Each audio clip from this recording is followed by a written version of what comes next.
No drugs in Surat city અભિયાન ચલાવી રહેલી સુરત પોલીસની ક્રાઇમ બ્રાન્ચની ટીમે સુરત માળાજન વિસ્તારમાંથી કોકેન વેચવાની તૈયારીમાં ફરી રહેલા બેને ઝડપી પાડ્યા હતા. કોકેન મુંબઈથી નાઇજીરિયન મહિલા કાલીએ મોકલ્યા હોવાનું બહાર આવતા પોલીસે તે દિશામાં તપાસ શરૂ કરી છે. સુરત શહેરમાં નશાની ખેપ ચલાવતું એક મોટું કોકેન સિન્ડિકેટ પર્દાફાશ થયું છે, જેમાં મુખ્ય સૂત્રધાર તરીકે નાઇજીરિયન મહિલા કાલીનું ભેદ ખોલ્યું છે. ક્રાઇમ બ્રાન્ચે હાથ ધરેલી આ કાર્યવાહીમાં 2 યુવાનો મિતેશ પાંડે અને ચેતન પરમારને પકડવામાં આવ્યા છે, જ્યારે નાઇજીરિયન મહિલા કાલી સહિત 3 આરોપીઓ હજુ ફરાર છે.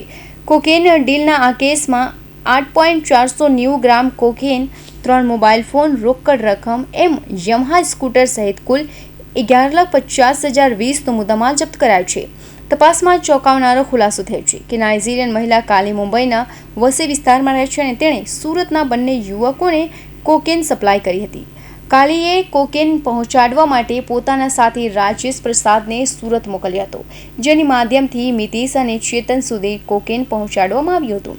આ બંને આરોપી સુરતના અનાજર વિસ્તારમાં કોકેન વેચવાની તૈયારીમાં હતા, ત્યારે ક્રાઇમ બ્રાન્ચે ઓમેગા હોસ્પિટલની બાંધકામ હેઠળની બિલ્ડિંગ પાસે રેડ કરીને બંનેને રંગે હાથ ઝડપી લીધા હતા. વધુમાં કાલી ન માત્ર કોકેન સપ્લાય કરતી હતી પણ સંપૂર્ણ નેટવર્ક ચલાવતી હતી, જેમાં તે સુરત જેવા શહેરોમાં પણ પોતાની પ્રવૃત્તિઓનું વિસ્તરણ કરી રહી હતી. હાલ તે ફરાર છે અને પોલીસ તેની શોધમાં લાગી ગઈ છે. ક્રાઇમ બ્રાન્ચની ટીમ હવે કાલી અને તેના ગુનાહિત નેટવર્કના મુંબઈથી સુરત સુધીની તમામ કડી શોધી રહી છે. કાલી સાથે સંકળાયેલા બાકીના આરોપીઓમાં રાજેશ પ્રસાદ અને કોકેનનું ડિલિવરી મેન હતો એ યશ બુંદેલા, જે સંભવિત ખરીદદાર છે, તેઓને પણ વોન્ટેડ જાહેર કરાયા છે. પોલીસ તમામ વિરુદ્ધ NDPS એક્ટ હેઠળ ગુનો નોંધ્યો છે અને વધુ તપાસ શરૂ કરી છે. નો ડ્રગ્સ ઇન સુરત સિટીના અભિયાન અંતર્ગત સુરત ક્રાઇમ બ્રાન્ચ, સુરતની અલગ અલગ બ્રાન્ચો અને પોલીસ સ્ટેશન દ્વારા સતત નાર્કોટિક્સની વિરુદ્ધમાં નેસ્તનાબૂદ કરવા માટે એક સતત પ્રયત્ન કરવામાં આવી રહ્યો છે. એમાં ક્રાઇમ બ્રાન્ચના પોલીસ ઇન્સ્પેક્ટર SN પરમાર અને એમની ટીમને એક માહિતી મળી હતી કે કોકેન વેચવા માટે 2 ઇસમો આવનાર છે, મિતેશ પાંડે અને ચેતન પરમાર. જે બાતમી આધારે મહાવીર હોસ્પિટલ પાસે વોચ ગોઠવવામાં આવેલી હતી પંચો સાથે.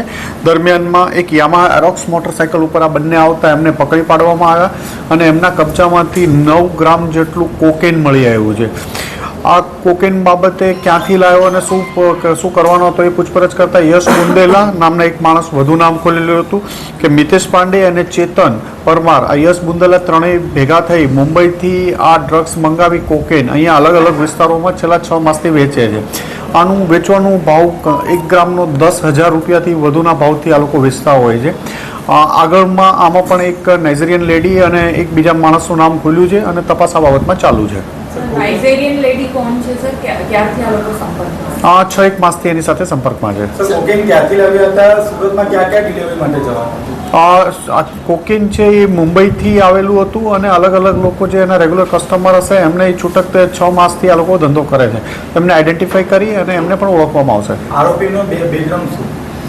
આરોપી અગાઉ 2020માં ચરસના કેસમાં પકડાયેલો છે. જે મેઇન મિતેશ પાંડે છે એ 2020માં 472 ગ્રામ ચરસ સાથે પૂણા પોલીસ સ્ટેશનમાં અરેસ્ટ થયેલો છે.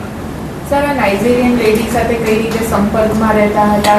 કઈ રીતે લાવ્યા? એ ઇન્વેસ્ટિગેશન ચાલુ છે એટલે આ સ્ટેજમાં એ બાબતને એમ નહીં કહીએ. સર, જે વોન્ટેડ આરોપી છે એ કોણ છે? એક નાઇજીરિયન લેડી છે અને બીજા એક માણસનું નામ ખુલ્યું છે. એ બાબતમાં તપાસ ચાલી રહી છે. નાઇજીરિયન લેડીનું નામ શું છે? ક્યાં મુંબઈમાં રહે છે? વિસ્તારને એ પોલીસના ધ્યાનમાં છે. એનું નામ કાલી છે અને તપાસ એની બાબતમાં જ કરી રહ્યા છીએ.